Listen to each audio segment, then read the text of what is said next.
మీరు ఎవరిని పడితే వాళ్ళని దైవజనుడు అనకండి. ఎవరిని పట్టినా దైవజనుడు దైవజనుడు. దేవుని దగ్గర మీరు తీర్పుకు నిలబడతారు.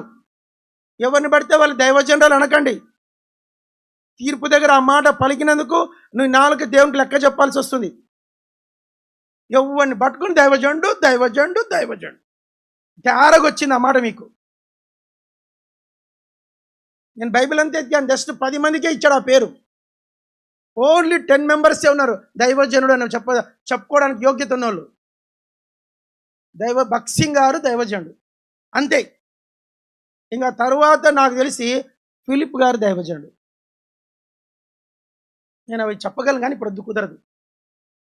దైవజనులు అన్నోళ్ళు వేల సంఖ్యలో ఉన్నారు, ఓన్లీ వేల సంఖ్యలో ఉన్నారు.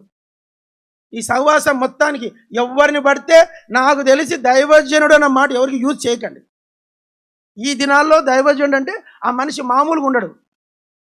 ఆ మనిషి కదలిక, ఆ మనిషి పద్ధతి, ఆయన కుటుంబము, సాక్ష్యము, సుగంధ తైలము కంటే మంచి పేరు, ఆ సుగంధ తైలము కన్నా మంచి పేరు ఉంటుంది ఆ మనిషికి.